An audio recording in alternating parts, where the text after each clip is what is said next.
Assalamualaikum warahmatullahi wabarakatuh. Alhamdulillah, wassalatu wassalamu ala rasulillah wa ala alihi wa sahbihi wa mawalah. La hawla wa la quwwata illa billah. Allahumma salli ala sayyidina Muhammadin miftahi babi rahmatillah, adada ma fi ilmillah, salatan wa salaman daimaini mutalaizimaini biidnillah wa ala alihi wa sahbihi wa mawalah. Sama kita baca Rabbishrah li sadri wa yassir li amri wahlul 'uqdatam min lisani yafqahu qawli, amma ba'du. Syukur dari Allah Subhanahu wa taala, alhamdulillah pada sore yang penuh berkah ini kita bisa bersama-sama hadir dalam lawatan di kampus Universitas Islam Negeri Maulana Malik Ibrahim Malang, yang merupakan alma mater atau kampus tempat kami pernah singgah belajar sejenak di pesantren ini tahun 2013, dan alhamdulillah telah hadir bersama kita semua guru kami, dosen kami, pembimbing kami, yakni Al-Mukarram Al-Ustadz Dr. Muhammad Yahya PhD. Beliau dikenal sebagai pakar Al-Quran dan Sains. Sebagai di sini beliau menjabat sebagai Direktur Moderasi Beragama dan Sosial Budaya di Maulana Malik Ibrahim Malang. Mungkin sebelum nanti kita ingin jabarkan tentang profil beliau, kami ingin memberikan kesempatan kepada Dr. Azhar untuk bisa memberikan kata sambutan, karena alhamdulillah di sini telah hadir bersama kita ada Ummi Wahidah dan segenap keluarga, ada Profesor Kamaruzzaman dari UGM, ada Dr. Azhar dan segenap asatidz dan asatidah dari Ma'had Tahfidz Darul Azhar Wal Hikmah Trengganu dan Kafa Integrasi Selangor. Alhamdulillah kemarin kita telah pusing-pusing, keliling-keliling. Ya, kita kemarin sudah singgah di Pondok Pesantren Tebu Ireng Jombang, pesantren Krapyak, Teboro, dan alhamdulillah sebelum insyaallah besok terbang kembali ke Malaysia jam 5 pagi. Alhamdulillah bisa kesempatan hadir di sini. Kepada Dr. Azhar kami berikan kesempatan untuk memberikan sambutan. Assalamualaikum warahmatullahi wabarakatuh. Wassalatu wassalamu ala Rasulillah wa ala alihi wa sahbihi wa man da'a bi da'watihi ila yaumiddin wa ba'du. Terima kasih kepada Ustaz Abid dan memuliakan kira tuan rumah hari pagi di Malaysia ini, Dr. Muhammad Yahya, yang saya baru berkenalan secara singkat sebentar tadi, dan seluruh ahli-ahli rombongan daripada mewakili pihak Kafa Integrasi Al-Wahidah dan juga Mahadafis Al-Azhar. Pertama-tama sekalinya, mari sama-sama kita ucapkan syukur alhamdulillah kepada Allah Subhanahu wa taala kerana dengan kesempatan ini kita dapat bertemu, dan ini kali pertama saya menjejakkan kaki ke UIN Maulana Malik Ibrahim di Malang. Dan terima kasih juga saya ucapkan kepada pihak Dr. Muhammad Yahya yang sudi menerima kami sebagai tetamu pada hari ini untuk bersilaturahmi. Dan yang ketiganya, untuk pengetahuan pihak Pak Ustaz yang dipanggil Kafa Integrasi ini, mungkin Pak Ustaz mau tahu apa itu Kafa. Kafa ini singkatan daripada kelas agama Fardhu Ain, kelas agama dan Fardhu Ain, kelas Al-Quran dan Fardhu Ain. Integrasi itu kalau saya tak tahu bagaimana menyebutnya. Di sini guna integrasi juga kan? Ya. Okey, tak apalah. Ada sekali kan pengajian agama dan Al-Quran dan juga Fardhu Ain gitu. Dan saya juga mewakili untuk pihak Ma'had Tahfidz Darul Azhar Wal Hikmah di satu negeri dipanggil Terengganu. Di situ anak-anak tahfiz dididik untuk menghafaz Quran. Dan sedikit sebanyak itulah latar belakang tempat yang kami usahakan untuk anak-anak mempelajari dan menghafaz Al-Quranul Karim. Jadi saya rasa itu sajalah, tidak mau panjang ucapannya kerana mau mendengar daripada pihak doktor sendiri. Di sini kami manfaatkan masa yang ada ini untuk mendengar kalau di Malaysia panggil taklimat daripada tuan rumah kita. Jazakumullah khairan jazak sekali lagi. Assalamualaikum warahmatullahi wabarakatuh. Waalaikumsalam warahmatullahi.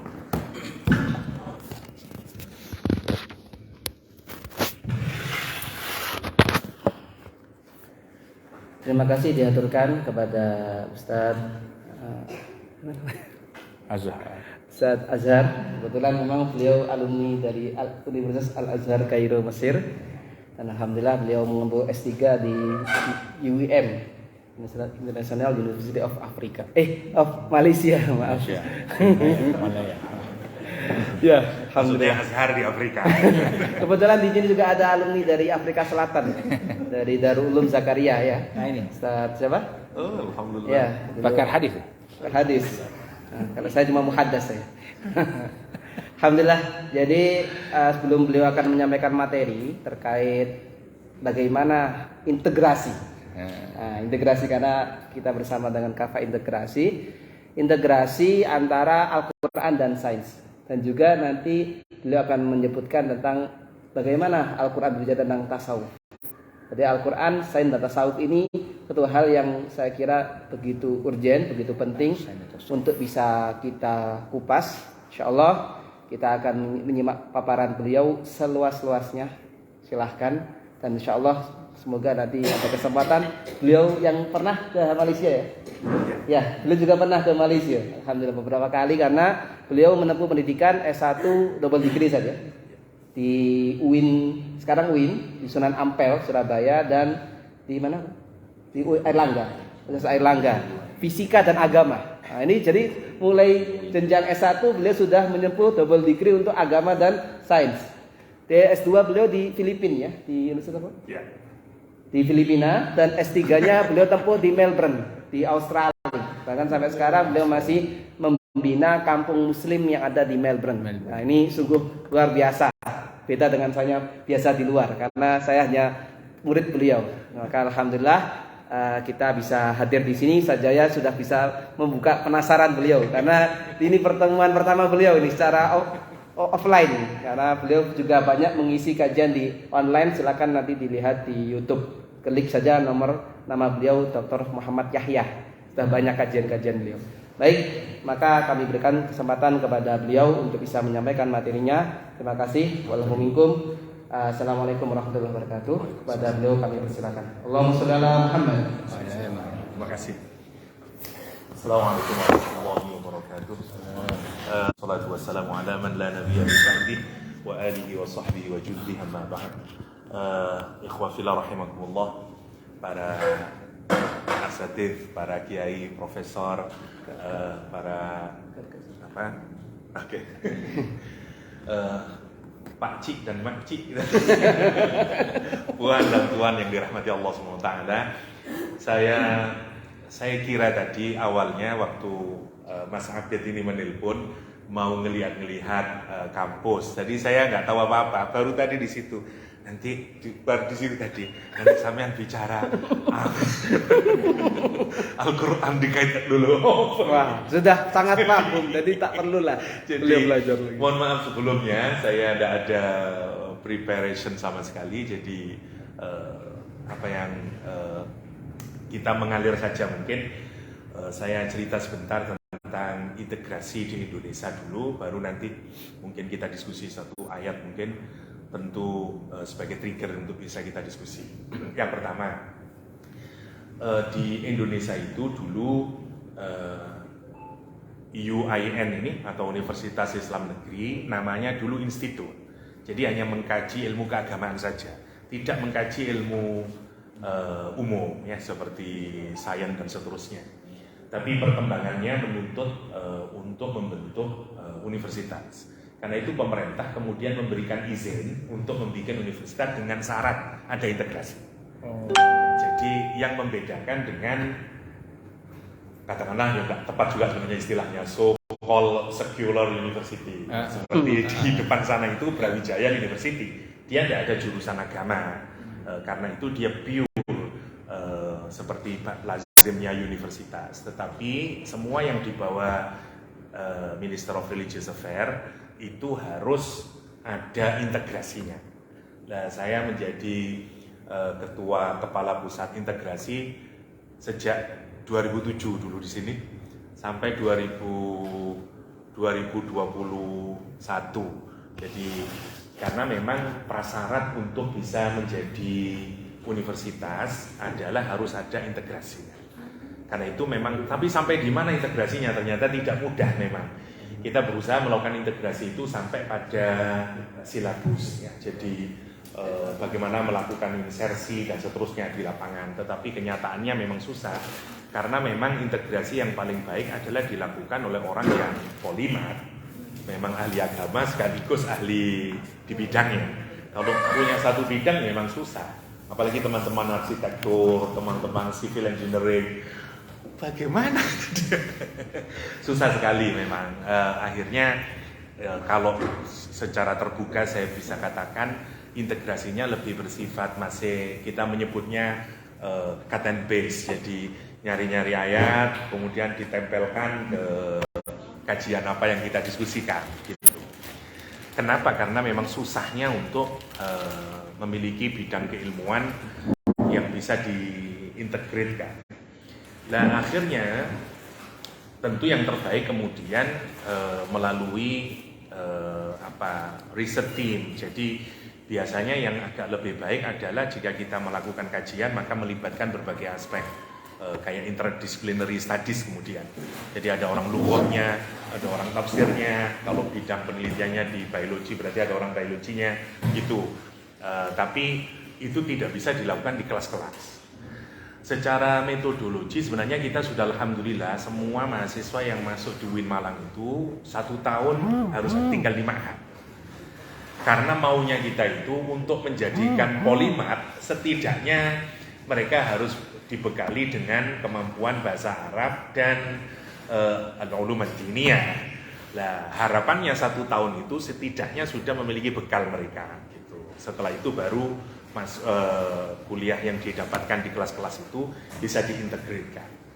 Tapi ternyata karena itu bersifat paksaan, tidak semua orang itu enjoy ternyata di ma'had. Jadi hanya yang setahun itu kadang mereka ya banyak mainnya karena tidak serius, sehingga outputnya tidak seperti yang kita harapkan kalau kita mau jujur. Meskipun secara sistem kita sudah bangun sebaik mungkin kenyataannya, begitu secara kelembagaan ya. Jadi masih banyak hal yang harus kita perbaiki untuk ke sana. Karena itu sekarang yang paling bisa kita lakukan adalah kita berinsersi di mata kuliah, terus silabusnya digodok secara tim. Jadi melibatkan kalau pakai bahasanya Thoriq Ramadan, ulama nusus sama ulama waqi' harus diintegrate karena seperti katanya Thoriq Ramadan, kalau melakukan integrasi ya tidak mungkin kecuali ya harus melakukan kombinasi antara ulama nusus sama ulama waqi'. Itu sekarang yang sedang kita kembangkan di kampus. Apalagi ini bicara. Tiga ayat untuk apa? Ya, saya ingin sharing satu ayat mungkin untuk jadi renungan. Sekali lagi saya bukan bermaksud untuk menggurui karena saya justru yang thalibul ilm di sini dari pengalaman para asatidz semuanya. Tapi saya diminta oleh Mas Abid untuk sharing. Saya tertarik dengan gini, saya percaya bahwa Al-Qur'an itu dia menyentuh seluruh sisi diri kita, ya, otak kita, emosi kita, semuanya lah. Dan ini susah sekali kita lihat kalau kita membaca satu buku sekalipun, ya. Karena satu buku itu mesti ditulis dengan pendekatan, misalnya kalau buku tesis, disertasi dan akademik ya tentu yang disentuh adalah kognisi kita, tapi tidak menyentuh emosi kita, apalagi psyche, spiritual kita tidak disentuh. Bahkan supervisor bilang, nah ini kamu mau bikin novel nih. Jadi kalimatnya kaku dan segala macamnya lah, tidak ada sastra di dalamnya. Nah, menariknya Quran itu menurut saya adalah dia melibatkan semuanya. Ada satu ayat yang menarik mungkin sebagai sharing kita ya. Di dalam surah Al-Muzammil, Al-Quran menyatakan inna nasyi'atal lail hiya asyaddu wad'an wa aqwamu qila. Ayat ini turun berkenaan dengan kesusahan yang dialami Rasulullah SAW dalam periode awal dakwah. Kita tahu semuanya bahwa dakwah di masa awal itu amat sangat susah, sampai Habbab bin Arad punggungnya melepuh karena dipanggang dan seterusnya, datang ke Rasulullah SAW berbagai macam, Ammar bin Yasir dan seterusnya, Sumayyah. Yang menarik, perintah Allah SWT kepada Nabi Muhammad dan umat Islam saat itu adalah untuk melakukan Qiyamul Lail. Nah, menarik, justru ketika kita ini mendapatkan ujian yang amat sangat serius dalam kehidupan, perintahnya itu justru kita Qiyamul Lail. Dan menarik kalau kita perhatikan dalam Quran itu, Qiyamulnya Nabi itu kan perintah awalnya nisfahu. Jadi kalau kita hitung maghrib ke subuh itu kira-kira 10 jam, berarti Qiyamul Lailnya 5 jam. 5 hours. Oke. Habis dikasih nisfahu, oke, dikurangi sedikit lah. Awingkus minhu qalila. Oke lah, katakanlah kalau separuh bikin 5 jam dikurangi jadi 3 jam lah atau 2 jam. Tapi kemudian ditambahin auzid alai. Terus disuruh nambahi lagi. Berarti ya kira-kira kalau kita bikin roughly lah, mungkin kira-kira ya 2-3 jaman lah. Ya, kalau kita hitung mudahnya.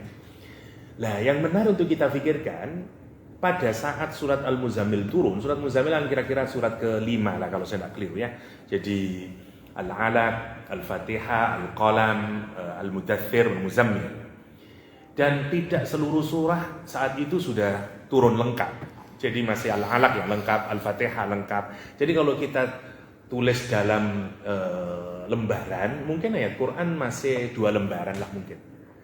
Tapi disuruh sholat tahajud, Qiyamul Lail, yang di dalamnya suruh baca Quran hanya sekedar 2 lembar itu, sebanyak katakanlah 3 jam. Itu bagaimana bacanya? Dan Quran menyatakan setelah disuruh menami auzid alai warattilil Qur'ana tartila. Jadi perintah membaca Quran tartil itu justru diperintahkan oleh Allah saat Qiyamul Lail.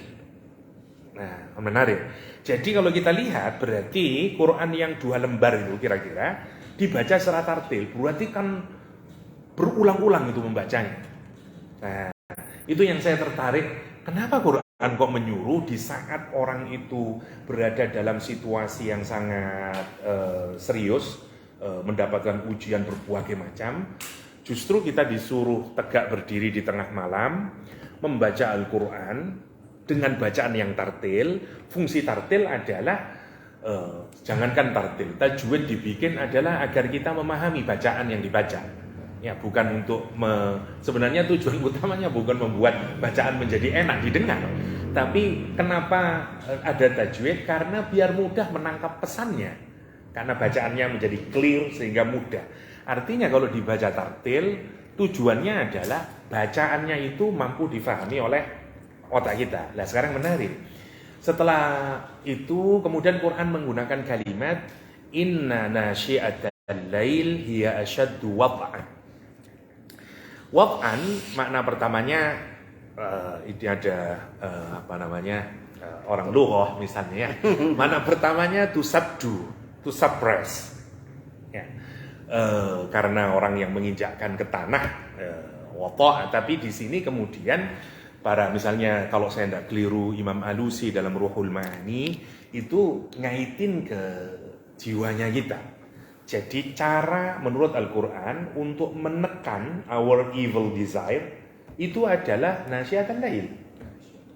Nah, nanti kita pikirin kenapa Quran bicara itu. Ini nanti kita lihat ke moral development. Karena teknik Quran untuk membentuk karakter itu atau untuk building karakter itu adalah dengan nasyi'atal lail. Yang pertama.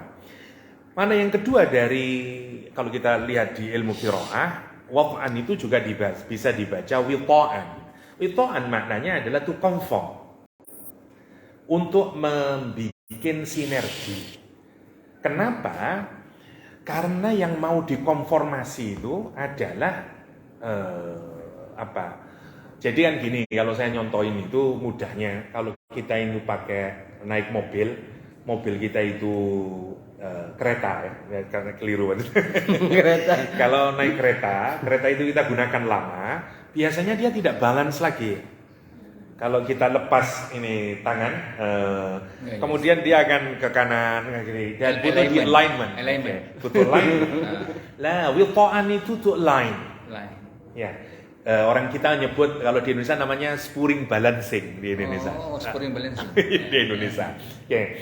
Jadi kita ini apa yang membuat kita ini ke kanan dan ke kiri tidak konform lagi adalah karena kita mendapatkan cobaan dalam hidup. Ya, nah, semua musibah, ujian, apa yang kita alami dalam kehidupan itu kan membuat kita tidak lurus lagi begini. Karena kemudian kita digoda oleh setan lah, digoda macam-macam, bisa begini, bisa ke kanan, bisa ke kiri, sampai puncaknya kan orang bisa kufur ya. Kita ini kalau dapat musibah, salah satu alasan orang menjadi ateis adalah karena there is no God, kata dia. Kenapa? Kalau ada Tuhan, kenapa ada injustice di dunia? Kenapa kok Israel yang menang atas Palestina? Kata dia. Itu artinya nggak ada Tuhan. Kenapa kalau dipikirkan? Karena dia tidak bisa menerima kenyataan yang ada. Kalau memang ada Tuhan, kenapa anak saya kok Down syndrome? Padahal saya rajin sholat, padahal saya rajin sedekah. Itu anaknya orang Chinese, katakanlah, sorry, bukan kita rasis, udah enggak sholat, enggak apa, anaknya sehat. Kenapa anak saya kok? Itu sebagian yang menjadi alasan orang menjadi ateis dan seterusnya. Puncaknya kan kemudian kita di-divert untuk menjadi ateistik, nah seterusnya. Nah, tapi paling tidak pelan-pelan kan kita kemudian menggugat kesempurnaan Allah SWT. Ya, kalau Allah itu mudabbir, itu yang digugat. Nah, ujian yang dialami oleh Rasulullah dan para sahabat itu kan menggugat itu, apalagi ini awal Islam. Ini benar nggak Islam itu? Katanya Islam itu benar, kok begini? Kok susah banget hidup? Ya, kok sampai punggung melepuh, kok sampai terbunuh, kok katanya Islam mau menang. Bayangkan yang menarik, di perang Al-Ahzab Rasulullah itu membelah batu hitam itu yang semua sahabat tidak mampu memecahkan, kan begitu. Ketika dipecahkan oleh Rasulullah kelihatan cahaya itu, yang Rasul kemudian menyatakan bahwa kita akan menguasai Yaman, kita akan menguasai Persia, kita akan menguasai Romawi, dan seterusnya, dan disambut dengan pekikan Allahu Akbar oleh para sahabat. Jadi yakin mereka waktu bikin paring. Tapi begitu 10.000 pasukan datang, min fauqikum, yang dari belakang Yahudi Bani Quraidah juga menyerang dari belakang, wa min asfala minkum, lihat berubah orang. Ketika ketakutan amat sangat, Quran menyatakan idzaghatil absar, ya, matanya terdistraksi. Dan ibaratnya diginiin aja tidak berubah. Kalau kita sangat shocking, itu kan diginiin sudah tidak bergerak, kita kan hanya saking shockingnya. Sampai Quran menyatakan kalimatnya menarik, balaghatil qulubul hanajira. Masya Allah. Yang menarik itu ada mufassir yang mengartikan memang benar-benar hatinya naik ke sini. Tentu tidak. Quran menarik. Jadi cara menggambarkan itu karena kalau kita ketakutan itu kan memang ada dalam hati. Tapi kalau ketakutan itu sudah pada puncaknya, sudah di peaknya, dia akan menyeruak keluar dalam bentuk perkataan, mata memerah dan seterusnya. Karena itu amarah ghadab kalau dia sudah di puncak namanya ghaid karena sudah di sini. Ya, sama juga dengan rasa ketakutan. Rasa takut kalau sudah memuncak, Quran menyatakan idbalaghatil qulubul hanajira, di ujung leher di sini, hanajir. Nah, yang menarik disitulah ketika dapat ujian berat, lihat orang yang muslim, yang mukmin akan kelihatan dia mukmin sejati atau dia munafik. Orang munafik berkata apa dalam surat Al-Ahzab? Allah menyatakan, kata dia, ma wa'adanallahu wa rasuluhu illa ghurura.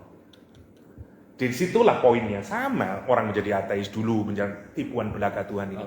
Tapi orang mukmin menyatakan, hadza ma wa'adanallahu wa rasuluhu. Inilah yang dijanjikan Allah, kita pasti akan menang. Nah, Sekarang kita kembali lagi ke Muzammil. Ketika kita ini dapat masalah berbagai macam, siapa sih yang tidak dapat masalah dalam hidup? Dunia darul bala, kita masih dapat ujian dalam hidup. Nah, teknik dalam Quran agar kita keluar dari kesusahan hidup itu adalah nasyiatal lail. Nah, treatment itu nggak ada di psikologi, menurut saya tidak ada. Yang menarik adalah sekarang kita logikakan, kenapa nasyiatal lail kok bisa menghilangkan ini? Menarik kalau kita perhatikan itu. Cara Quran itu nasyiatal lailnya harus tartil. Dan gini, kalau kita nasyiatal lail, makna yang kedua adalah to conform tadi. Karena tadi kan jiwa kita ini bisa ke kanan, bisa ke kiri. Kita butuh agar di alignment lagi. Nah, caranya adalah itu yang disebut Al-Quran dengan asyaddu wad'an. Witha'an maksudnya. Jadi, ada alignment antara ucapan kita dengan otak kita dan dengan hati kita. Sekarang kita pikirkan. Kalau bersatu antara ucapan dengan otak kita dan dengan hati kita, bukankah itu yang disebut dengan karakter? Bukankah itu yang disebut dengan behavior kita? Dan seterusnya. Sekarang kenapa sih ada orang yang misalnya punya pengetahuan tapi dia tidak ditranslate ke dalam perilakunya? Karena tidak ada alignment. Sekarang kenapa ada orang mempelajari agama tapi kok tidak sama antara ucapannya dengan perilakunya? Karena tidak ada proses alignment. Nah, kenapa kok tidak bentuk behavior? Kita ini sudah orang Islam banyak belajar gini-gini, tapi kok tidak bentuk Islamic karakter? Kok tidak bisa membentuk akhlak yang baik pada dirinya, misalnya. Karena tadi itu tidak nyambung, tidak ada conform antara ucapan dia dengan kognisi dia dan hati dia. Perilaku itu kan sebenarnya perwujudan dari tiga itu. Kalau hati itu sangat kuat, mesti dia menyembul dalam bentuk ucapan dan dalam bentuk perilaku.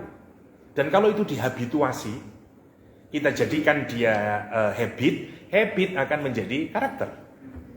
Kan begitu. Nah, yang menarik menurut saya, Islam itu punya metode yang sangat menurut saya brilian.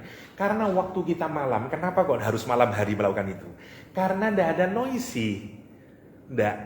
Begitu kita berdiri, makanya bacanya harus tartil. Kenapa? Begitu kita membaca, secara lesan kita menyatakan, membaca, kemudian difahami pelan-pelan karena dibaca tartil, otak kita mengkonfirmasi, memahaminya, direnungkan di dalam hati, dan terus itu, proses itu terus berlangsung, alignment itu. Sehari bisa 2-3 jam. Maka proses itu akan membuat manusia itu menjadi utuh karena akan sama antara ucapan, pikirannya, dan perbuatannya. Dia tidak jadi munafik, dia tidak jadi. Dan itu menurut saya kenapa Allah mengajarkan itu? Kenapa? Karena nanti begitu dia siang hari terjun di masyarakat lagi, dia tetap tidak menjadi split personality. Dia tetap menjadi punya keutuhan kepribadian. Karena ucapannya dengan cara berpikirnya, dengan hatinya satu. Nah, penyakit kita yang kalau kita pikirkan hari ini adalah kenapa kok pendidikan ini kok tidak berhasil menjadikan anak-anak menjadi punya karakter Islam. Kan itu problemnya. Karena ilmunya tidak sama dengan perbuatannya. Kadang perbuatannya juga tidak sama dengan yang ada di otaknya. Dia tahu smoking is bad, tapi itu smoking. Jadi kan menarik sebenarnya. Nah, bukan berarti tidak boleh ya smoking, tapi kan artinya tidak jalan itu. Dia tahu bahwa misalnya kalau disatang dating dengan itu tidak baik, tapi kenapa tetap dilakukan? Allah. Berarti kan tidak nyambung antara pengetahuan dengan perbuatannya, atau bahkan dengan hatinya. Kalau kita pikirkan, itu kan menarik kalau kita pikirkan, ya Allah ya. Dan resepnya sederhana menurut Quran, meskipun itu tidak sederhana sebenarnya. Inna nasyiatal lail hiya asyaddu wad'an. Karena nanti akan tiga bagian itu pelan-pelan kemudian kita lakuin. Dan kalau itu yang dilakukan, insya Allah akan jadi behavior. Nah, menurut saya itu salah satu moral development yang digagas oleh Al-Quranul Karim dengan kalimat. Bayangin sekarang kalau kita mengajarin anak-anak kita begitu, berubah itu pasti. Saya yakin. Asalkan maka caranya bagaimana? Persis seperti sahabat mempelajari Quran, 10 ayat dia fahami, baru dia baca. Masalahnya adalah kita sering membaca Al-Quran, itu tidak kita pahami, begitu sholat ya susah melakukan alignment-nya. Sininya baca, otaknya masih apa maknanya ini? Tidak nyambung masih. Apalagi bagaimana kemudian kita menjadi khusyuk dengan itu, agak susah. Nah, makanya menurut saya kalau sholat itu pilihlah ayat yang memang sudah kita kaji, sehingga proses alignment-nya itu cepat terjadinya. Dan itu insya Allah yang membuat menjadi berbeda. Masya Allah, kalau kita pikirkan ya, kenapa para ulama dulu begitu? Menurut saya karena itu. Imam Nafi misalnya ketika maha guru ilmu qiraat ya, setiap beliau berbicara keluar bau misik dari mulutnya. Ya, ketika ditanya, ya Imam, apakah engkau itu setiap mengajar memakai misik? Katanya Imam Nafi, enggak.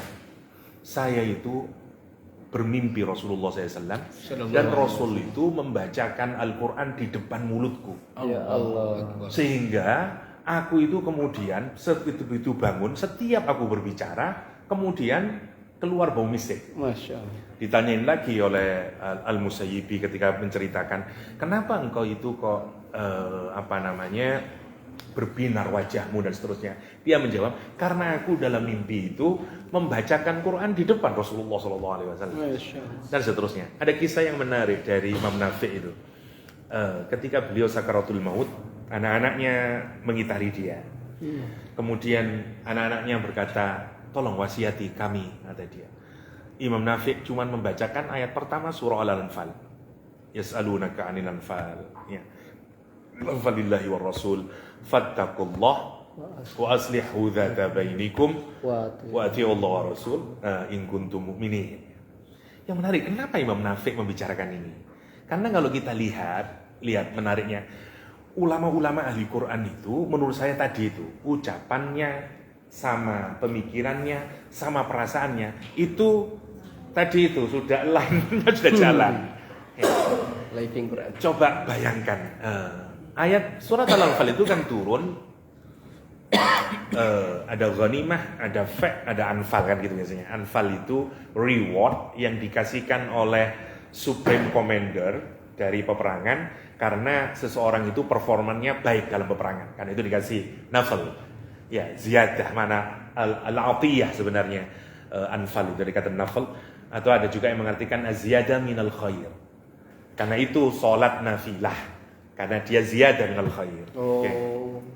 Ada juga yang mengartikan al-atiyah. Jadi kathirul ata namanya naufal. Karena banyak pemberiannya. Karena itu anfal sebenarnya pemberian yang diberikan oleh pemimpin tertinggi dalam jihad diberikan kepada tentara sesuai dengan keberhasilan prestasinya. Anfal. Yang menarik kalau kita lihat background ayat ini menarik. Jadi waktu di perang Badar itu pasukan terbagi jadi 3.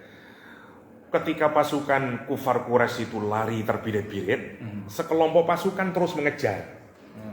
Sekelompok pasukan muslim lagi tetap ada di medan perang. Dia tidak meninggalkan medan perang, yang ini mengejar. Sepertiga tetap tinggal di tengah medan perang, sepertiga bersama Nabi.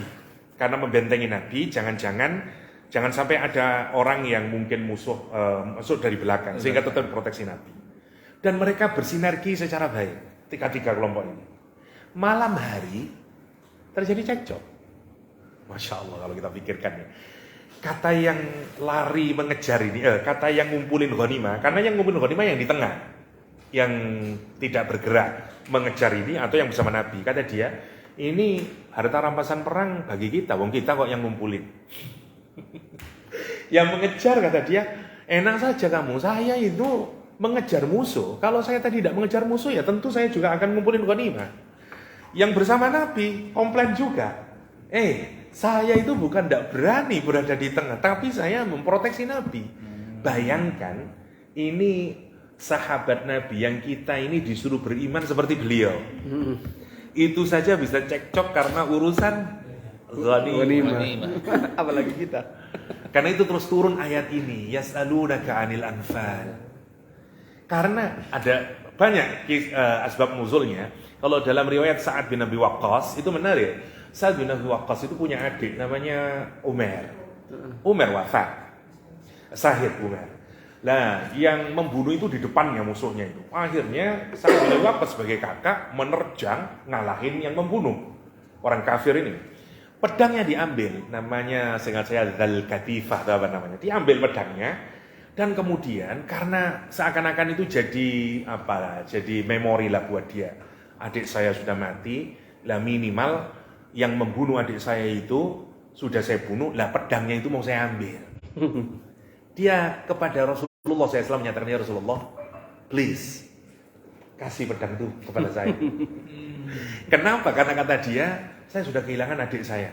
Minimal ini jadi memori lah buat saya. Rasulullah menjawab, kata Nabi, itu bukan sesuatu yang aku bisa berikan kepadamu dan tidak juga bisa dimiliki kepadamu. Karena ghanimah itu miliknya Allah.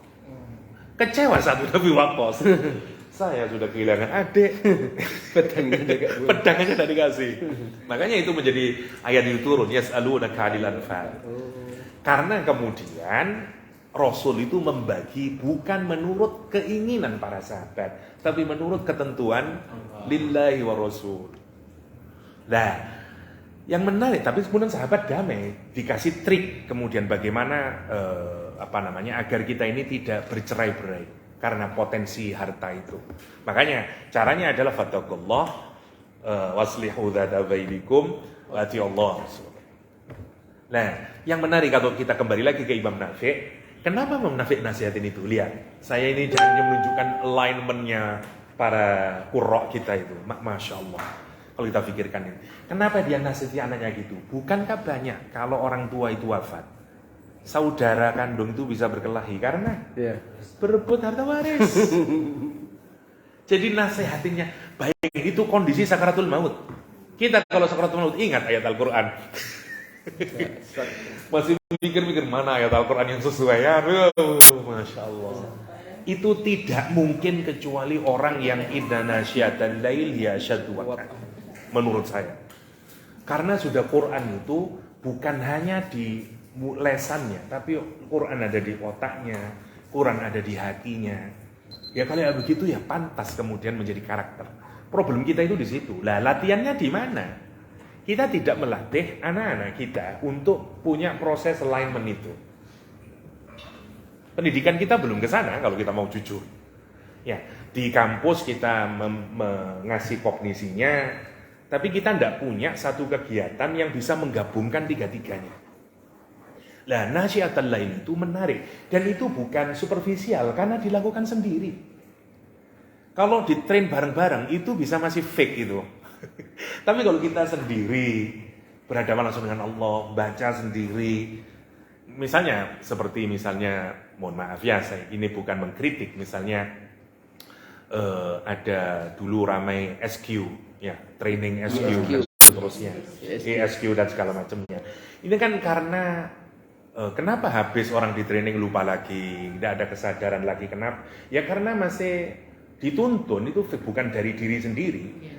Ya apalagi pakai drama, pakai suara, pakai sound dan segala macam dan seterusnya. Ini enggak ada apa-apa. Nothing kecuali kita dan Allah. Makanya nasyiatul lail. Jadi genuine prosesnya itu benarnya. Jadi Masya Allah, sekarang bayangin kalau kita mendidik anak kita untuk begitu. Tapi pastikan proses itu terjadi setelah kita mengajarin anak kita untuk memahami ayat Al-Quran yang sudah dikaji, berdiri dia, rasakan itu, insya Allah berubah. Itu yang terjadi di kalangan para ahli Quran. Kenapa dia kemudian menjadi Al-Quran Yamshi itu? Kita kan sekarang ini susah mencari Al-Quran Yamshi, ya, sebagaimana Rasulullah SAW, ya, the walking Qurannya itu yang sekarang susah, ya. The walking Qurannya, Masya Allah kalau kita pikirkan. Nah, saya kira itu kenapa kok Imam Nafi' memilih ayat itu, karena bagaimana Imam Nafi' merasakan itu, biar dia tidak berkelahi nanti rebutan warisan.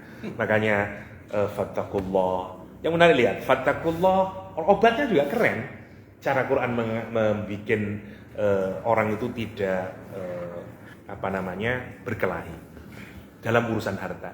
Karena itu ada kalau dalam kata-kata orang bule itu, money is terrible master, but excellent servant ya.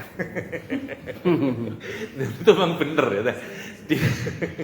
Dia budak yang sangat baik, tapi budak bahasa Indonesia ya. Apa kalau budak dalam bahasa Malaysia? Hamba sahaya. Oh, hamba sahaya. Di Indonesia budak. Budak di Malaysia anak. Budak-budak. Dan seterusnya. Jadi saya kira itu. Nah, obatnya menarik kalau kita pikirkan itu. Satu, disuruh bertakwa. Kenapa kok bertakwa? Karena dia fondasi. Seperti alignment tadi, karena kembalikan lagi. Karena takwa itu kan rasa takut yang sedemikian kuat sehingga membuat orang itu tidak mau memaksiati Allah dan hanya mau mentaati Allah. Rasa takutnya. Nah, habis itu lihat, setelah itu disuruh islah. Obatnya kan cuma 3, takwa, islah, taat. Yang kedua islah itu kan fixing sesuatu yang awalnya benar terus rusak, difixkan seperti yang awal. Tapi menarik kalimatnya itu, wa aslihu dzata bainikum. Ulama lughah menyatakan dzata itu muannasnya dzu, tetapi ada juga yang menyatakan enggak, alifnya itu bukan ganti dari wawunya dzu. Tapi dzata maknanya memang punya makna dia. Maknanya adalah haqiqah sama mahiyah.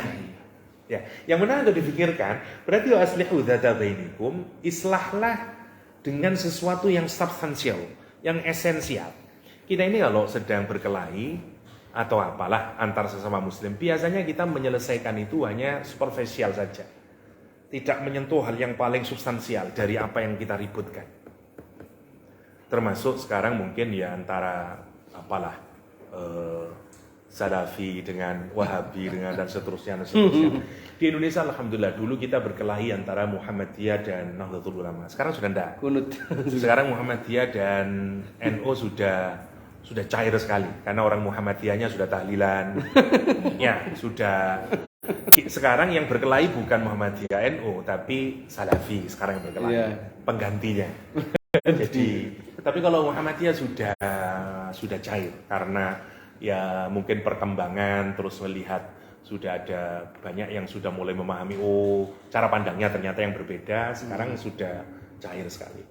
Beberapa tokoh Muhammadiyah sekarang kalau meninggal dunia atau apa ya melakukan tahlil, udah tahlil. Jadi sudah cair banget kalau untuk Muhammadiyah di Indonesia.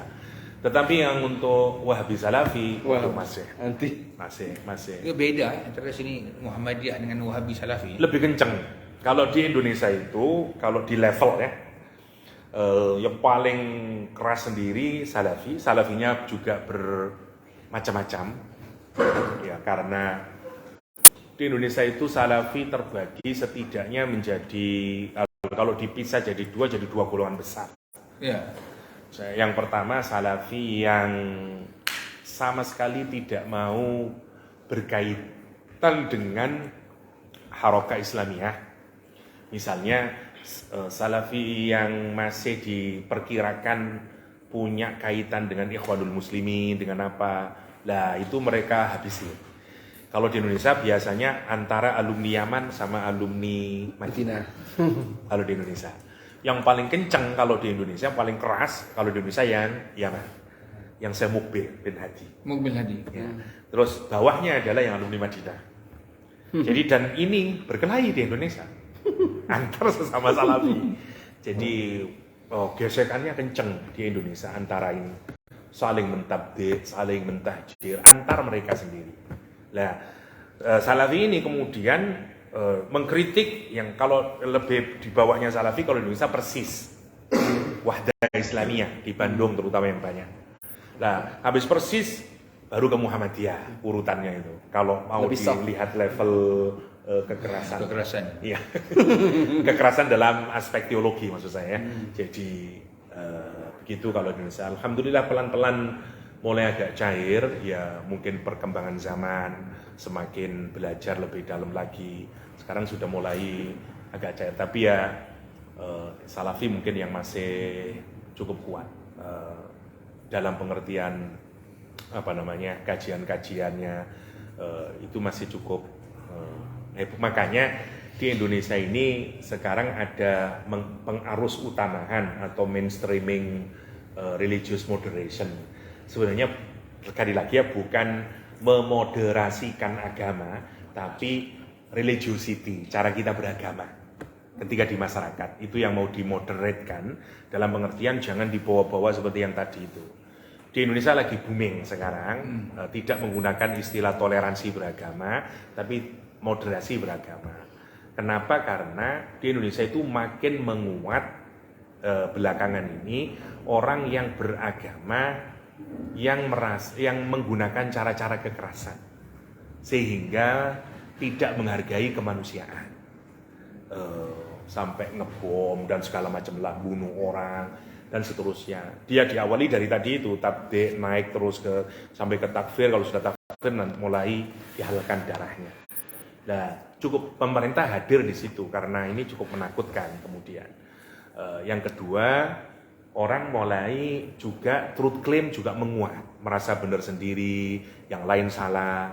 Nah, pemerintah hadir di situ bahwa perbedaan itu hal yang wajar saja dalam memahami ajaran keagamaan. Dan yang terakhir, alasannya kenapa kok sekarang menguat moderasi beragama itu adalah karena orang mulai menggugat komitmen kebangsaan, mempertanyakan mau mendirikan sistem negara lagi dan seterusnya. Itu yang kemudian mengapa di Indonesia sekarang menguatkan itu. Sehingga bayangin kemarin di Madura itu 99% mungkin Nahdlatul Ulama di sana, tempatnya NU di Madura. Ini ada orang, kalau menurut teman-teman itu dulu waktu sekolah tidak terlampau pandai katanya gitu, pendiam. Terus sekarang jadi masuk ke Salafi. Di salah satu masjid itu khutbah Jum'ah. Khutbah Jum'ah kemudian menyatakan ini orang-orang ditipu semuanya. Padahal pendiri Nahdlatul Ulama Hasyim Asy'ari itu menyatakan mauludan itu bid'ah dan seterusnya. Khutbah Jum'ah ini apa? Hanya ramai sampai masjidnya ditutup akhirnya. Ya, gara-gara dan dia menyatakan bersalah dan seterusnya. Jadi masih cukup, meskipun kecil sebenarnya kalau kita lihat, cuman karena dia menguasai media, terutama media sosial, jadinya masih cukup penting untuk dipertimbangkan ya kalau di Indonesia. Saya mohon maaf bicaranya kemana-mana karena saya nggak tahu. Tapi mungkin itu sharingnya. Dan yang juga mungkin poin terakhir, karena juga berkenaan dengan tadi ujian kemudian pakai sholat, yang menarik juga persis juga sama, hadiah Isra Mi'raj juga sholat ya. Dan kalau kita pikir kenapa Nabi kok dikasih sholat, ya karena ujian paling serius dialami Nabi, karena itu amul huzn. Hadiahnya sama sebenarnya, nasyiatul lail juga sebenarnya kalau kita pikirkan, ya sholat juga ya. Itu yang menarik. Nah, saya mungkin mengakhiri dengan gini, yang menarik juga untuk kita pikirkan adalah ketika Allah berbicara tentang Isra itu, Allah berbicara tentang mengawali kisahnya dengan tasbih, dengan subhanallah. Dan kalau kita pikirkan urutan tasbih itu menarik. Surah-surah musabbihat itu kalau kita pikirkan kan menarik. 2 Makkiyah, 5 Madaniyah. Ya. Dan orang yang lughah mesti senang karena cara Allah mengurutkan itu seperti urutan dalam tasrifan aja. Dia awali dari masdar, kemudian ke fi'il madhi, kemudian ke fi'il mudhari', diakhiri dengan fi'il amar. Kok bisa urutnya itu asik gitu, dari Isra ke Al-Hadid, ke Hasyr, ke apa sampai kemudian ke Al-Jumu'ah, Taghabun, baru diakhiri dengan Al-A'la ya, Sabbi isma rabbikal a'la. Urutannya menarik. Nah, yang penting untuk kita pikirkan adalah kenapa kok diawali dengan tasbih? Yang terakhir, kenapa yang diawali dengan tasbih? Karena lagi-lagi seperti tadi, kalau kita ini mendapatkan ujian yang amat sangat, itu selalu lagi-lagi menggoyangkan iman kita. Dan tasbih itu kalau kita sederhanakan kan, yang menarik untuk kita pikirkan dalam hadis arba'in yang kita semuanya hafal, tasbih itu kan tamla'u ma baina samai wal ardh. Jadi kalau kita mati, mizan kita itu penuh hanya karena bacaan tasbih. Itu kan kalau kita rasionalkan, masa cuman subhanallah kok tamlaul mizan. Kan kayaknya kalau bangun masjid nanti tamlaul mizan make sense ya dah. Atau apalah kita punya 100 anak yatim misalnya, walau oke lah tamlaul mizan. Tapi masa subhanallah tamlaul mizan. Kayaknya kan doesn't make sense kayaknya.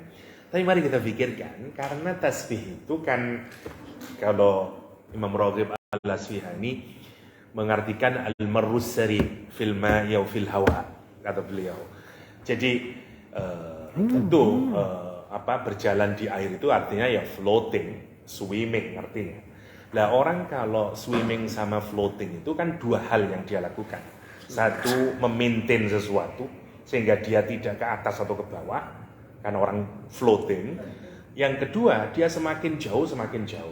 Dan itu Quran menyatakan kullun fi falakin yasbahun. Karena dia maintain, tidak pernah matahari itu ke atas atau ke bawah. Telat sekarang mataharinya enggak 24 jam misalnya, jadi enggak pernah, karena dia maintaining itu. Nah, masalahnya kenapa kita kok bertasbih kalau kita mendapatkan berbagai macam ujian sampai pada Nabi Abul Huzn? Karena kan tasbih itu intinya adalah, kalau kita para ulama menyatakan itu ba'idhu, ya kata dia, nasihhu mimma la yanbaghi, mensucikan, menjauhkan dari apa yang tidak sepantasnya kita alamatkan kepada Allah. Allah itu maha sempurna, baik dalam sifatnya, asma'nya, perbuatannya, ketentuannya. Nah, masalahnya adalah mempertahankan bahwa Allah itu maha sempurna dalam perbuatan dan ketentuannya, itu susah banget. Ya, misalnya seperti tadi itu, bayangin Nabi Muhammad itu ditolak di Mekah, ditolak di Taif, Abu Thalib dan Khadijah meninggal. Itu kalau direnungkan kan gara-gara ikut sama Nabi di Syekh Abi Thalib saat di boykot sosial itu. Jadi kalau omongan kasar, dia mati itu kan gara-gara ngikut Nabi. Kalau ya tentu semua karena Allah. Tapi orang itu biasanya merasa bersalah kan begitu. Karena 3 tahun di boykot, tinggal di bawahnya Gunung Abu Kubes kalau sekarang, ya 3 tahun makan rumput dan segala macamnya, pulang sakit Abu Thalib, meninggal. Jadi orang kalau melihat ini kan gara-gara. Nah, sekarang bagaimana perasaan Nabi kalau kita bayangin?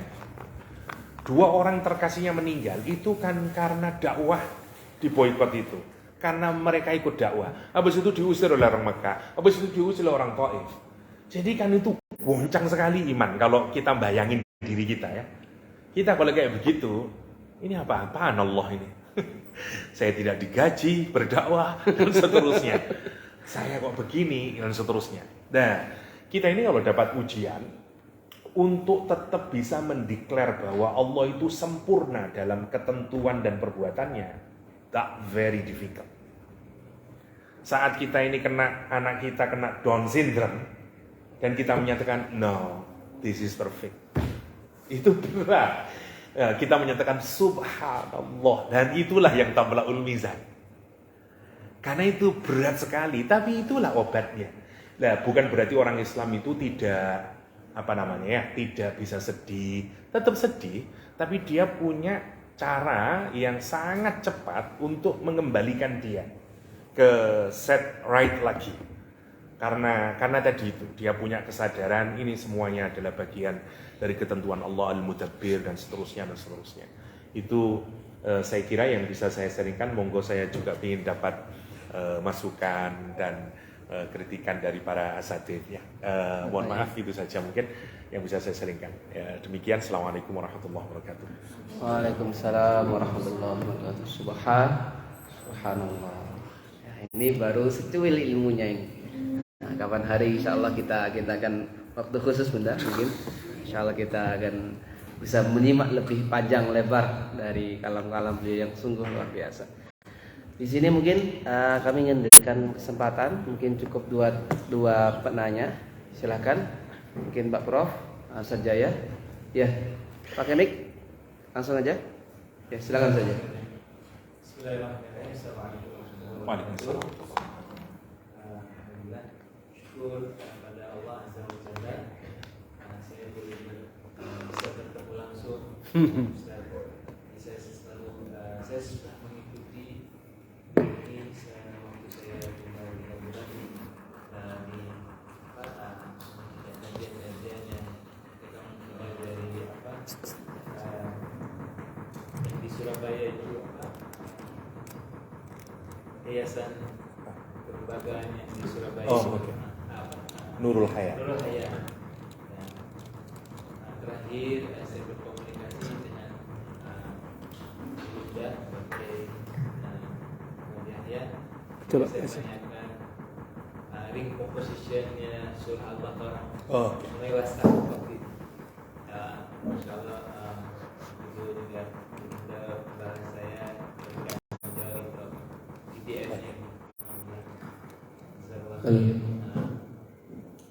Yang satu hal yang saya tanyakan kepada sampai Bunda ini kan orang sekarang ada yang berpikir spiritual teknologi, ada juga hal yang berkaitan dengan dia sempatkan dengan teknologi. Salah tidak jika kita katakan juga Langsung aja Pak. Quran teknologi. Ketika akal manusia saat ini sedang kuat-kuatnya, ya orang ahli fisika, IT semua yang ada di kalau dulu jahiliyah orang itu kufur, ada yang sekarang kebodohan. Di sini juga bisa terbalik ya, kita mengkafirkan. Maksud saya itu ya tadi yang sambungan dari ayat alaihi wasallam itu salah satu produknya adalah Quran teknologi. Kita memunculkan kembali, mendakwahkan kembali bahwasanya Quran ini yang tadi sudah guru katakan menyentuh semua aspek. Nah, mungkin Quran teknologi yang saya pahami, jadi kita menyentuh orang yang umat Islam yang inferior, menjadi kuat imannya. Jadi tidak melihat Quran ini sebagai seperti cemoohan mereka yang akan cuma cerita aja baca seperti itu. Satu, kedua untuk mereka yang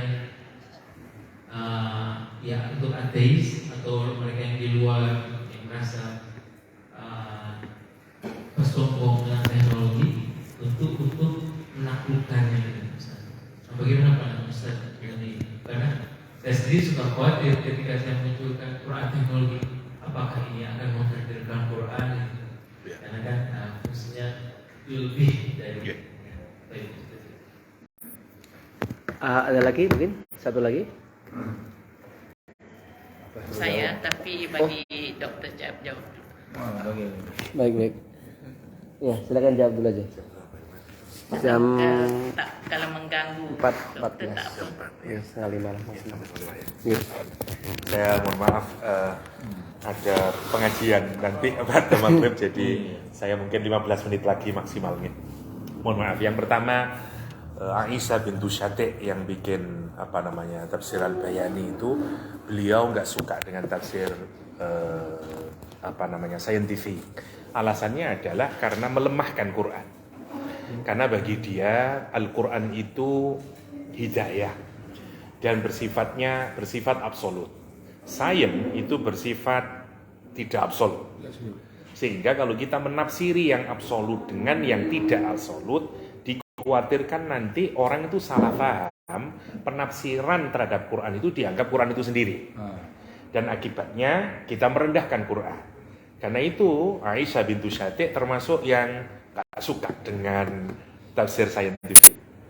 Nah, sebenarnya kalau kita perhatikan kenapa beliau tidak suka, ya karena kekhawatiran itu saja. Kekhawatiran orang menafsiri Quran itu kemudian dianggap ya begitulah tafsirnya Quran. Contoh misalnya wan najmi idza hawa. Orang modern sekarang nafsiri, oh ini arahnya ke ke black hole. Karena bintang yang jatuh itu kemudian dia masuk ke dalam black hole dan disacking oleh black hole. Ya, jadi orang sekarang sudah menafsiri ke sana. Lah, bayangin kalau itu kemudian dianggap itu kebenaran mutlak. Maksudnya najmi idza hawa itu maksudnya begitu. Misalnya saya kasih lagi. was-sama'i dzatir raja. Kalau kita buka semua tafsir zaman dahulu mengartikannya dengan dzatil matar.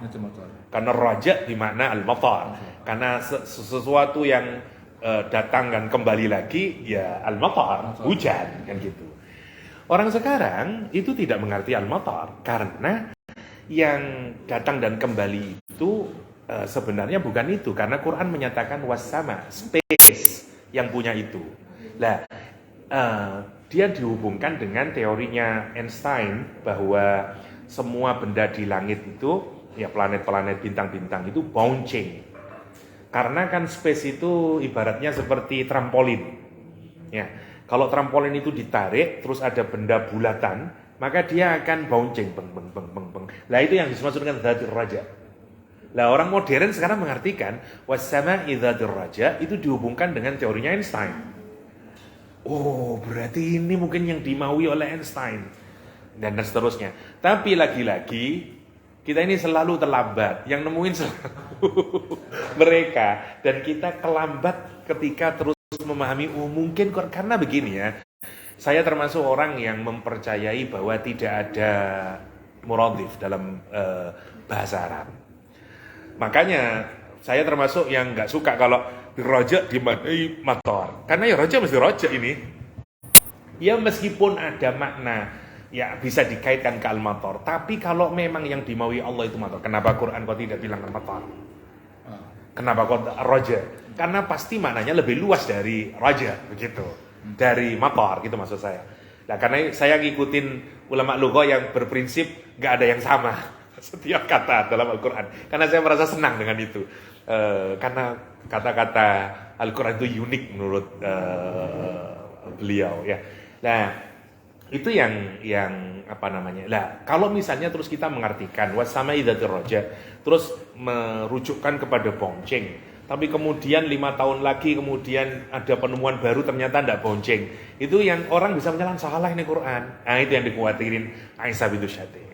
Tetapi kalau kita meletakkan bahwa namanya penafsiran selamanya tetap relatif, karena itu karya manusia, ya nggak ada salahnya. Toh meskipun penafsiran pakai lughawi pun bisa salah, penafsiran pakai semuanya juga bisa salah. Jadi maksud saya ketakutan seperti yang ditakutkan oleh Aisyah bintu Syafi'i menurut saya juga bisa kita tepis gitu dengan kehati-hatian itu. Ya, makanya para ulama kita selalu mengakhiri dengan wallahu a'lam.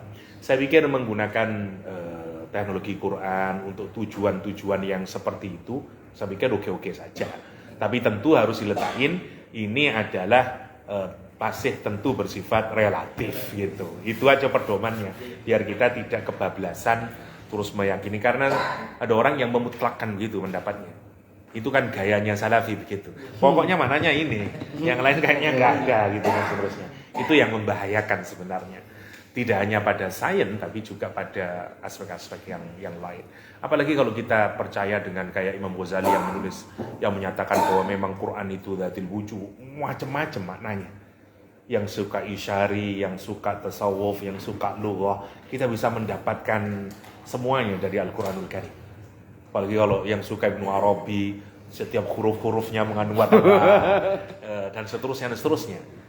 Bagi orang modern masih dianggap itu sebagai sesuatu yang tidak saintifik ya. Tapi kalau kita lihat itu dalam tradisi Arab dan seterusnya, itu sesuatu yang apalagi mungkin ke depan itu juga menjadi bagian yang akan dipelajari menurut saya ke depan, meskipun dulu sempat booming. Tapi saya yakin ke depan orang juga mempelajari tentang ilmu huruf dan seterusnya. Ya. Saya kira itu mawon gitu. Mungkin Udah tak sudah. ya tak apa-apa. Nanti insyaallah. Tak apa benar. Tak apa lah, penasaran. Bismillahirrahmanirrahim. Assalamualaikum warahmatullahi wabarakatuh. Waalaikumsalam. Jazakallah khair Ustaz, Doktor, kerana memberi ruang dan peluang kami berada di sini. Sungguh besar nikmat pertemuan ini. Mudah-mudahan asbab pertemuan di dunia ini amin, kita bertemu lagi di Jannatul Firdaus nanti insyaallah. Ustaz, berbalik kepada apa yang Minta Ustaz difotoin buat laporan. maklumkan sebentar tadi dalam mentafsirkan tentang bagaimana solusinya menyelesaikan masalah hidup yang begitu tegar sekarang ini, terutamanya dalam bidang pendidikan anak-anak bangsa kita. Saya tertarik kepada apa yang dikatakan solat di waktu malam, qiyamul lail, dan juga tasbih. Maksud saya di sini, saya mau bertanya dengan penjelasan apa yang saya faham ini dan apa yang saya amal ini benar-benar mengikut apa yang telah ada di kajian yang telah doktor buat, ada bertemu dengan satu research dan bagaimana kesudahannya. Maksud saya kerana ada pelajar sahabat-sahabat sama-sama dewasa dalam satu jemaah. Jadi kita dalam menghadapi semua perkara yang menjadi masalah yang dikatakan tadi itu, tiga itu tidak balancingnya, tidak berkait, tidak berantai. Jadi maksudnya ialah kami mendawami solat qiyamul lail itu dengan solat sunat tasbih setiap malam. Alhamdulillah. Cuma di ketika safar, ketika ada waktunya jadi begitu. Apakah itu yang berkait dengan apa yang ditafsirkan oleh doktor tadi, salah satu daripada solusinya? Wallahu a'lam, itu saja. Mudah-mudahan mendapat satu nikmat kepuasan bagi kami hari ini. Jazakallah khair. Saya kira saya sepakat ya. Jadi tentu akan sangat berbeda orang yang mendawamkan qiyamul lail, apalagi ada sunat tasbih dan seterusnya. Katakanlah meskipun kualitas sholatnya tidak seperti yang digambarkan Al-Quran, yang nasyiatal laili asyaddu wat'an, saya kira pasti akan punya dampak. Kan gini rumusnya itu kan, sebenarnya kan kita ini kalau ngelihat rumus fisika katakanlah kita kayak yakin benar I equal mc kuadrat misalnya ya, kita yakin benar itu. Nah, kenapa kita tidak yakin dengan rumus yang dikasih Quran misalnya innas sholat tanha 'anil fahsya'i wal munkar? Kan itu sudah mesti sebenarnya, pasti bentuk karakter pastinya sholat itu. Makanya kalau enggak, mesti ada yang error itu dan seterusnya itu. Dan disitulah kita harus belajar. Tentu Quran harus kita pelajari secara mendetail. Misalnya kalau kita kaitkan ke surat Luqman katakanlah, aqimis shalah itu diajarkan setelah mempelajari ma'rifatullah, tauhid, terus muraqabatullah. Setelah muraqabah baru perintah aqimis shalah itu. Nah, dan yang menarik lagi perintahnya aqimis shalah. Mari tuan puan renungkan. Kita ini kalau menasihati anak kita itu nyuruh aqimis shalah atau nyuruh sholat. Biasanya kita tanya sama anak kita, sudah sholat belum? Ya, sana sholat. Terus setelah selesai, sudah sholat bi? Oke, good. Nah, sebenarnya kita belum melaksanakan perintah sebagaimana Luqman memerintahkan aqimis shalah. Maksudnya kalau aqimis shalah itu kita pastikan bagaimana sujudnya anak kita, rukuknya anak kita, bacaannya anak kita, khusyuknya anak kita, bacaan Qurannya anak kita di dalam sholat, bagaimana alignmentnya dari tiga-tiganya. Itu juga menjadi concern kita. Kenapa itu penting? Karena dampaknya nanti itu terhadap pembentukan karakter. Menurut saya begitu.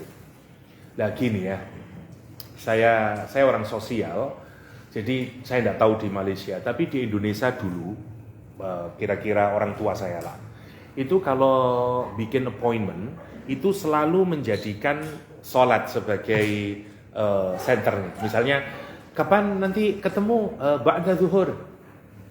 Saya tidak tahu di Malaysia apa gitu kita. Dulu tapi ini, kapan ini ba'da maghrib, ba'da isya, dan no question setelah itu. Jadi kalau ba'da zuhur berarti ya jam 1, ba'da asar berarti ya jam 3, ba'da maghrib lah tidak zaman ini. Saya nggak tahu di Malaysia. Di Indonesia sekarang kalau anak bertanya, kapan nanti ketemu ba'da maghrib? Nanti ya ba'da maghrib itu jam berapa? Pukul berapa maghribnya? Ya pukul 6 atau pukul 7. Nah, apa maksudnya? Jadi kalau kita itu aqimus sholat, sholatnya itu kan jadi pilar. Pilar itu tidak berubah. Nah, buktinya orang dulu itu, culture yang dibikin orang dulu itu, bapak kita itu, sholatnya itu tidak berubah dalam kehidupan mereka. Yang berubah semua aktivitas di sebelahnya. Sekarang kita enggak. Ini secara kultural kita bisa melihat perubahan yang drastis itu. Shifting itu. Sekarang orang itu tandanya kita sudah tidak menjadikan sholat sebagai pilar. Buktinya apa? Ketika kita bilang ba'da zuhur, ba'da asar, orang sudah bertanya lagi sekarang. Itu secara kultural kelihatan sekarang sholat tidak jadi pilar dalam hidup. Makanya kita tidak melihat dampak sholat itu secara nyata dalam kehidupan ya Pak, karena belum ada proses establishment dalam sholat. Itu secara cultural kalau kita bisa lihat. Atau saya tidak tahu juga, semoga tidak ada di Malaysia. Kalau kita bikin schedule, ya misalnya kita bikin itinerary apalah ya, di kampus misalnya. Kalau dulu itu sholat diletakin dulu dalam jadwal, zuhur, asar. Sekarang tidak.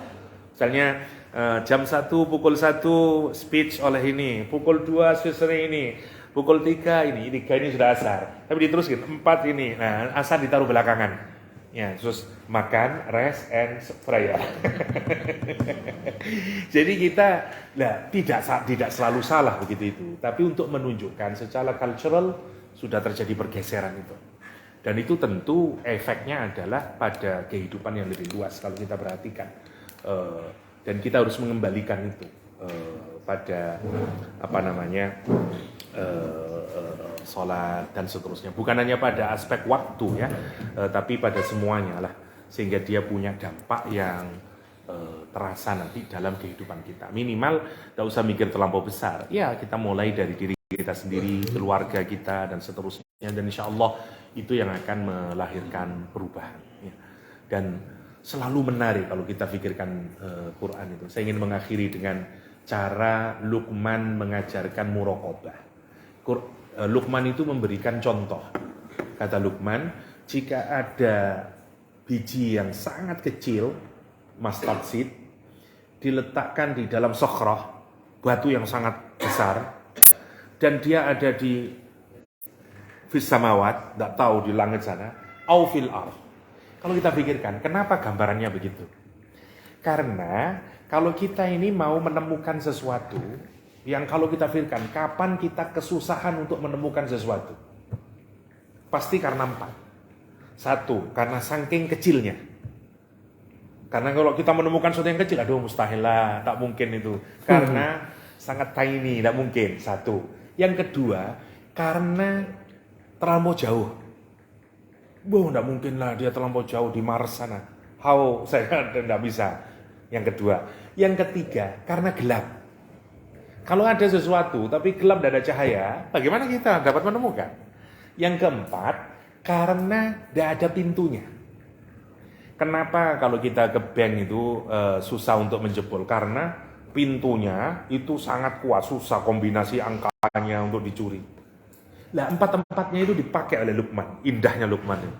1, dia bilang mustard seed, saking kecilnya. Yang kedua, di dalam batu. Batu itu tidak ada pintunya. Ya udah. Bagaimana kita mau masuk tidak ada pintunya? Kita kalau punya taruh di laci, masih ada pintunya lacinya. Ini di batu. 1 tidak ada. Yang kedua, isyarah ilal bu'di, saking jauhnya tidak mungkin. Yang terakhir, isyarah ilal dhulub, ya, yaitu di kedalaman bumi. 4-empatnya dipakai oleh Luqman. Kreatif. Keren sekali cara dia mengenalkan muraqabah kepada anaknya. Nah, sekarang kita kembangkan, tentu tidak harus cerita sama dengan Luqman, tapi ceritakan orang itu melakukan maksiat juga karena apa? Karena mungkin terlalu jauh. Begitu pergi ke Rusia, tidak ada orang Malaysia di sini, tidak ada orang Melayu. Kita melakukan nasihat. Ya, pasti karena itu. Karena kegelapan 4 poin itu yang menarik. Dan selalu menarik. Dan bayangkan sekarang kalau Quran itu kemudian kita baca, kita tartil dalam nasihatul lail. Pasti menurut saya, dia akan membuat new personality, new identity, new karakter pada diri kita dan pada anak-anak kita ke depan. Saya kira itu sebagai kalimat akhir. Terima kasih atas kunjungannya. Mohon maaf saya tidak bisa memberikan yang baik karena informasinya kurang tepat. Bukan kurang tepat. Jadi kemarin spontan aja. Jadi kalau boleh kita cerita sedikit. Ya, ini karena dokter ada. Ya, jadi ada cerita sedikit. Jadi kemarin saat Sajaya. Ustaz, kenal sama beliau gak? Oh, kenal banget lah untuk dosen saya. Alhamdulillah. Kemudian saya hubungkan dan beliau hampir tidak bisa karena ada tamu dan ada PPK, ada periksa keuangan, dan setelah ini beliau harus ada kajian lagi. Tapi alhamdulillah, semoga walau singkat pertemuan kita ada berkah yang bisa kita dapatkan. Kita doakan semoga beliau dan kita semua diberikan ilmu yang bermanfaat, kesehatan selalu dan rezeki yang halal dan thayyiban wasi'an mubarakan fi, sehingga ke depan kita, generasi kita ke depan menjadi generasi beliau, generasi Al-Qur'an yang lafzon, ma'nan wa amalan. Baik, terima kasih, itu yang bisa kami antarkan. Mohon maaf ini juga kami dadakan juga, tapi alhamdulillah sungguh surprise luar biasa. Kita akan memberikan kenang-kenangan dari Kafa Integrasi Al-Wahidah dan Mahat Tahfidz Darul Azhar wal Hikmah. Nanti kita di sana biar ada backgroundnya. Nah ya, kita di sana. Mohon maaf, kita geser ke sana. Insyaallah saya juga akan menyerahkan sedikit karya kami. Oke, terima kasih. Mohon maaf kalau ada khilaf kata. Assalamualaikum warahmatullahi wabarakatuh. Saya mohon maaf ini